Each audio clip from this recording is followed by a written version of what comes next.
I am just perplexed, but I'm always perplexed, but I'm always prayed up. I just was kind of catching up on some news.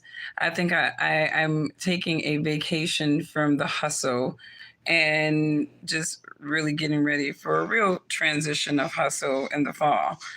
But until then, I'm just kind of watching the world and watching kind of how the demons are playing people these days. And obviously, there's so many demonic influences, energy out there in the world, and I think when you're a person that's reasonable, you have some common sense or logic, you're looking at a lot of this stuff and you're just like, what has happened to the world? What has happened to America?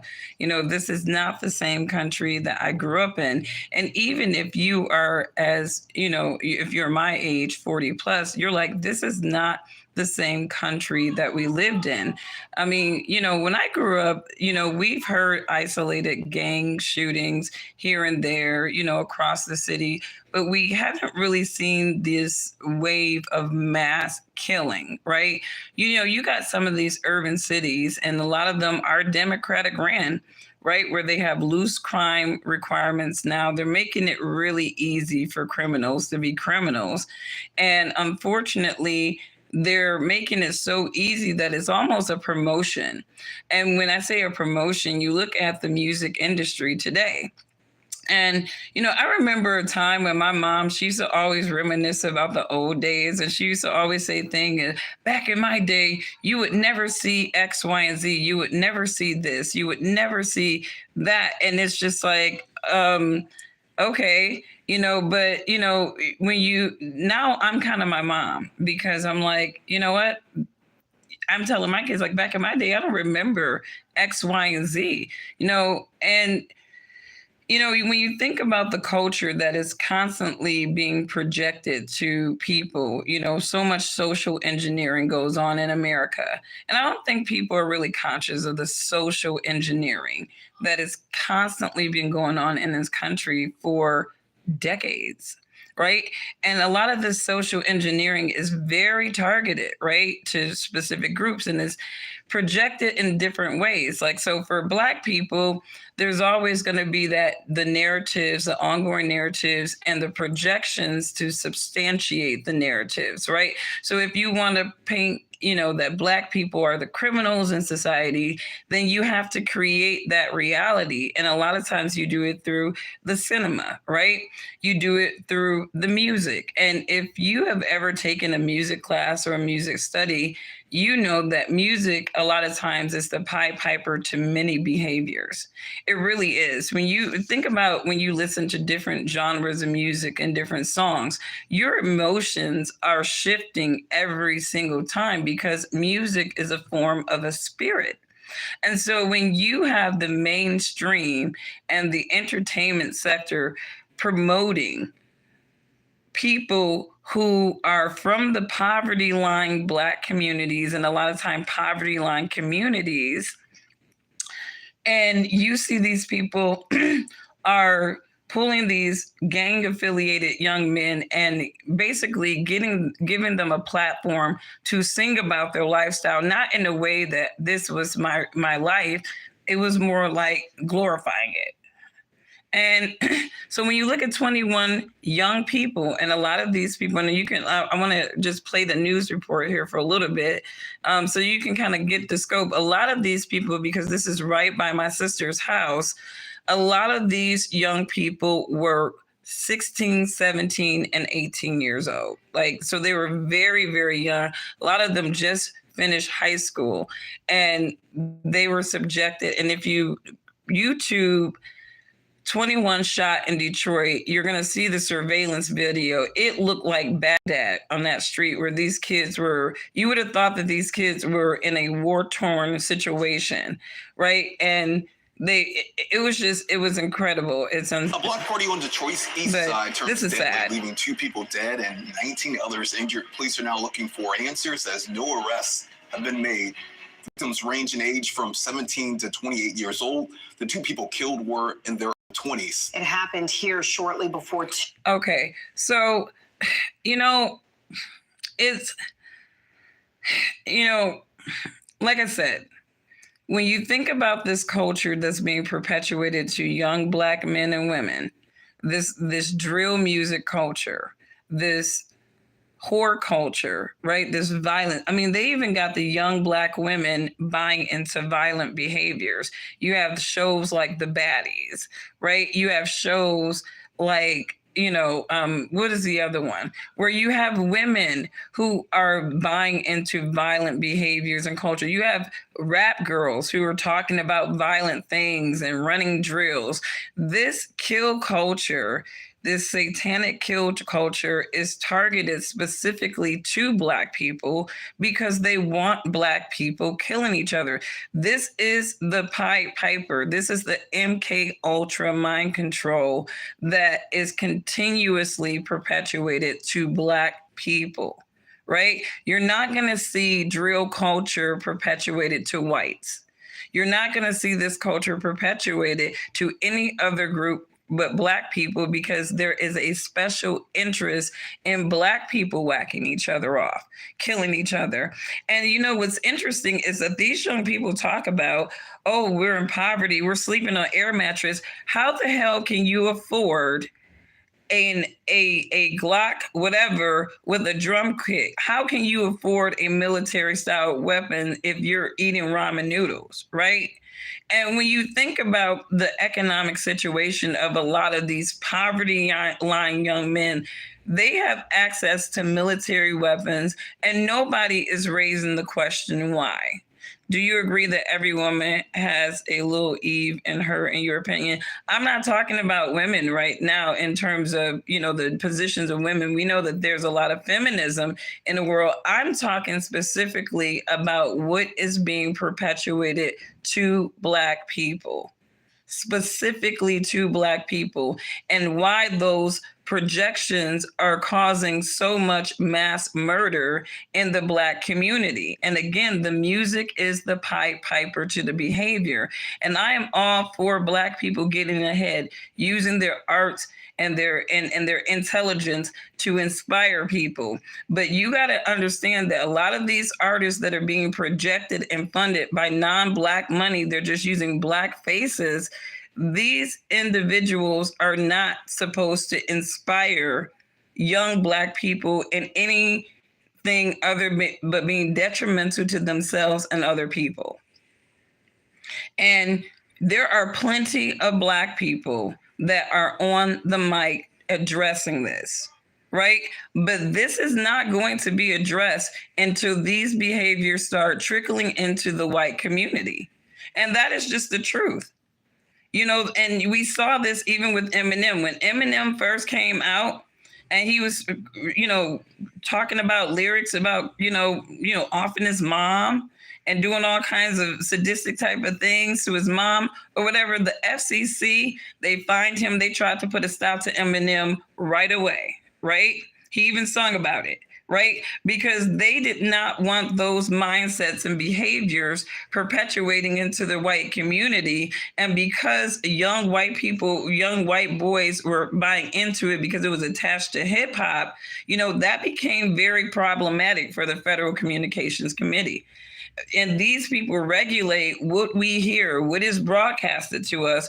But for some reason, they believe that it is okay to allow this type of music. And even when you look at the shift that the music industry went to when they saw the Tupac and Biggie, the gangster rap, that whole era, and how you had two major stars in the game who were killed because of this gangster rap stuff that they were funding, right? And they put a stop to it, but for some reason, they have decided to go all in on this gang culture, gangster rap projection to young Black people. And you see the results. These young people are playing Call of Duty with each other. They are whacking each other off like they're nothing, right? You hear some of these rap songs and these kids are like, they're op. They're op. This is my op, right? This is what they call people in Call of Duty, right? I mean, the guns that they are using are these same type of guns that they're playing these video games with. And these kids are going out and they're trying to emulate them. And all they need to do is get involved in a beef. Some of these kids wake up with violence because that is all that they're being exposed to. And they don't really have a lot of guidance from their parents. A lot of these people, these young people, their parents have completely lost control. Because if you don't start getting the respect from your kids, if you don't guide them, if you don't give them some sense of authority by the time that they are 8 years old, you have lost your child. You have lost a child. You can ask any credible psychologist. You need to start rearing your children early, because this is how you avoid your children even wanting to be involved with this. These kids were teenagers. You know what my teenage niece and nephew who live right around the corner from that mess were? They were at home. They were at home getting themselves ready for college in an at-risk neighborhood, because my sister would not let them integrate with those kids. She was very selective about who they were around, because just because you were in a poverty line situation does not mean you can't give your kids grace of guidance and how this world works. And there are a lot of parents who live in the poverty line area in the Black community who are doing the best they can to raise their children in a manner where they actually do have a chance to be decent people. But there are a lot of Black parents in these poverty line areas. They have zero control over their kids. And as a result, their kids are getting whacked off like whack-a-mole. They are planning funerals. These parents are burying their children, right? They're burying their children, right? You know, I happened to look at a documentary. I just caught a little bit of it. This rapper Dollar, he came out with T-Pain and Akon, and he was talking about this beef he got into. And he said, yeah, my mama called me about this beef, and they like, oh, he's talking crazy. Then my sister called me about this beef, and he's talking crazy. You got family members who claim that they care about these young men, who are encouraging them to go out and engage in beefs over what? Some words, right? Remember when we were growing up, sticks and stones may break my bones, but words can never hurt me. You know, there was a fundamental lesson behind that, right? Because if somebody is not outright sometimes putting their hands on you, sometimes it's best to just walk away. You know, sometimes walking away with your life is way better than walking away with some broken street cred. Because street cred will get you dead. And we see this all the time with these young people. And for some reason, you don't have enough parents, especially in the poverty line. I'm talking to my poverty line people, because when I talk to people about Black people, I don't like people broad stroking Black Americans. It's like, please be specific. Are you talking about the higher net worth Blacks? Are you talking about the fading middle class? Or are you talking about the poverty line? Because the mindsets of those Black people are different. The behaviors of those Black people are different. And it's a disservice to the Black culture and the Black experience to conflate those things. When you are talking about Black culture, often I ask, are you talking about the mainstream projection? Because the mainstream projection wants you thinking that Black people are this. They're drill culture, they're sexy red, they're Lil Durk, they're Lil Baby. And with the industry, either take buck dancing Black people, or they take extreme poverty line Black people who are desperate, right? Like when I look at people like Sexy Red, some of these poverty line Black people, I understand why they sold their soul and their community out, right? For these projections that non-Black people want to see of Black people in society. They need the receipts, right? And so that's where Sexy Red and all these other buck dancing Black people come in, right? If they need to show Black people as being uncivilized, unruly, violent criminals, they need a cosign. That is where Lil Durk, Sexy Red, and all of these other Black looking people personifying Black people come in. And that's just word 100. Right? They need a construct of Blackness. They need people thinking that there is an idea of Black people and it's uncivilized, right? And so when you have a Black professional, a lot of times we can't overcome that. We cannot overcome these ideas of us, right? If you're trying to do business in this world where they think Black people are X, Y, and Z based off of these projections, it's going to be hard for you to get ahead. It really is. And sometimes the Black disenfranchisement isn't all about racism per se, because you really need Black people for racism to work against Black people. And that's just 100. You really need Black people in some way to maintain a narrative about Black people. And this is what we have.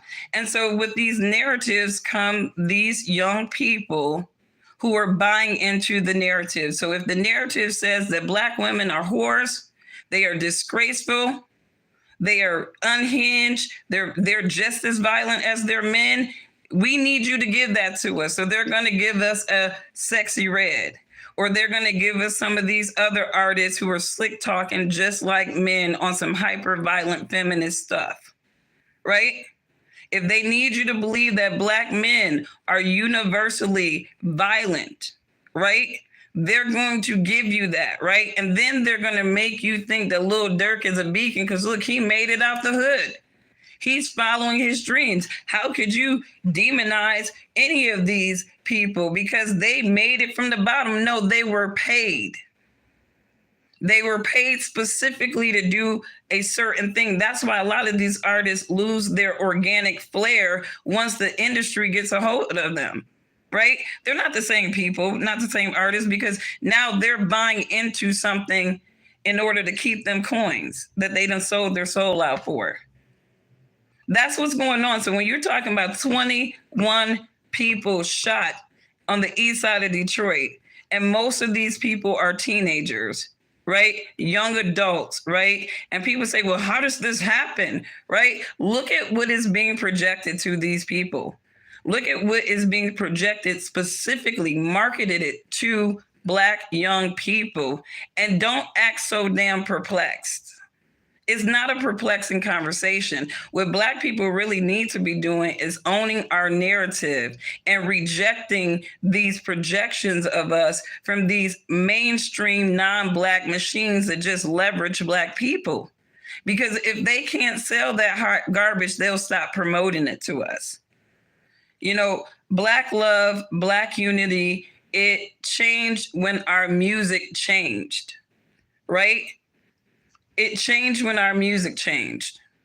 Black love, Black unity, Black empowerment, the organic kind, it changed the minute our people allowed these non-Black people to own our narrative and tell us how we should be projecting to each other. So as opposed to R&B being about Black men, Black women, or just people in general being in love and reconciling differences, right? It's forget you, move on.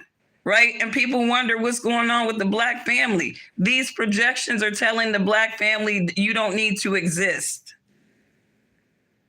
These projections are telling Black women that you don't need Black men. These projections are telling Black men that your women are nothing but objects. And even if you use your women in your art, you will project them as objects. And then people are perplexed as to why Black women a lot of times get projected the way that we are. Our own people are contributing to these things. Like our own people are contributing to these things. And so I pray for everybody. I pray for everybody, you know, whether you're a believer or not. I pray for you. I pray for your family. I pray for the children who are not being guided by good parents. I pray for the parents who lost control over their kids. I pray for all of y'all, you know, I do. I really do. Because, you know, the Black community is going to be extinct.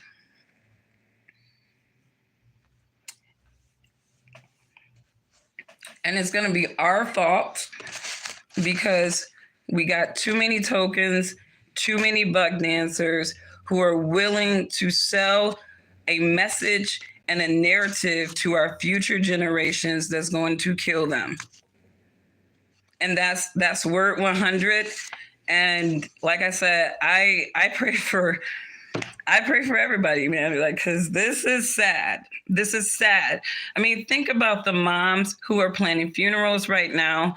Think about the people, because they got 4 kids right now that are in critical condition. So they don't even know if they're going to make it, right? So, I mean, think about the parents who are like, just prayers up right now. Their kids probably thought they were just going to have fun, at a block party. Maybe it wasn't supposed to happen, but it happens. We all went to parties that weren't supposed to happen. But you think about the parents, like they're, that are not sure if their kid's going to pull through. There were several other people who were seriously injured. So even if they walk away with their lives, some of them may be maimed. You know what I mean? When you look at that surveillance video, you're going to be like, what in the devil is into these people? And I want to say something very, very important. I want to say something very important to these drillers, these killers, these snitches, these backdoors, right? If you're involved in things like that, stay away from your family and friends who are not. If you are involved in kill culture, stay away from your family. Stay away from the people that mean something to you, because that culture follows you. It follows you. Like, I don't even comprehend how people can be involved in kill culture. You out here whacking off people's relatives. And then a lot of these kids are dry snitching on social media. They are going on social media and they got to make sure that everybody knows it was them so that they can get their street cred, right? They out here dry snitching, right?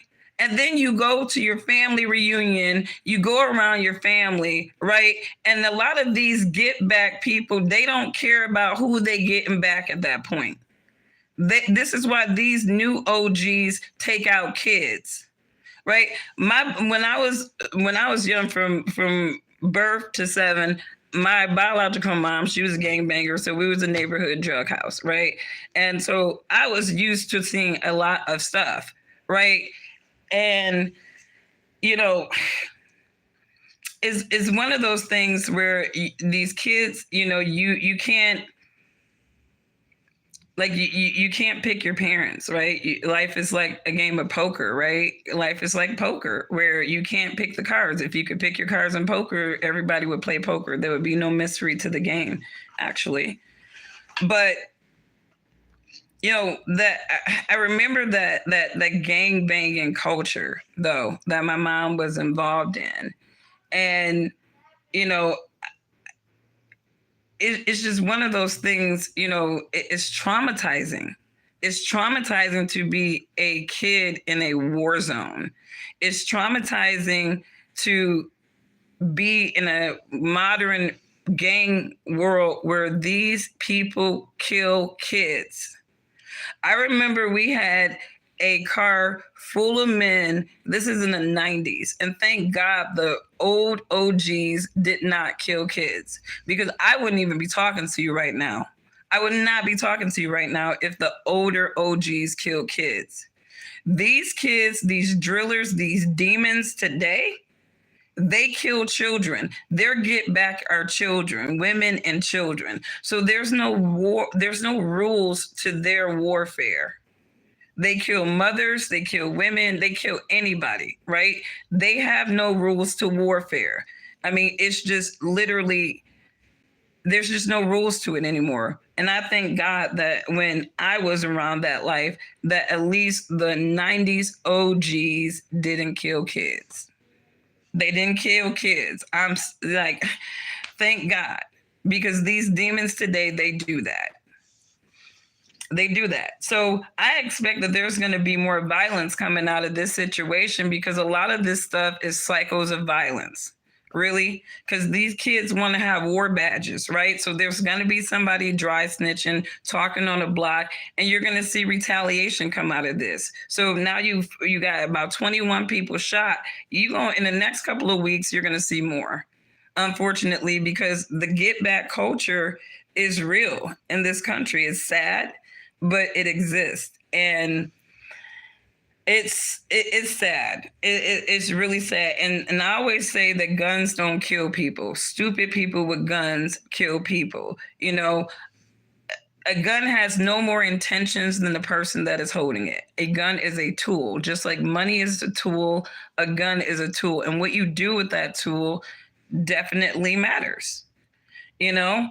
So again, I pray for everybody. You know, parents, please guide your kids, keep them away from this drill rap culture. I think if Black people rejected negative projections to our community, like the Asians and other people do who demand control over their narrative, you know, we get somewhere psychologically, because right now we're being MK Ultra constantly, and they're using our own people. They're doing it in the name of satanic art. And again, the music is a pied piper to the behavior. So if we want to get, you know, address some of these layers of Black culture, negative aspects of Black culture, these infiltrations, these taintings of Black culture that is paid for by non-Black people, leveraging buck dancing Blacks and these poverty line Blacks that are just desperate. So they will.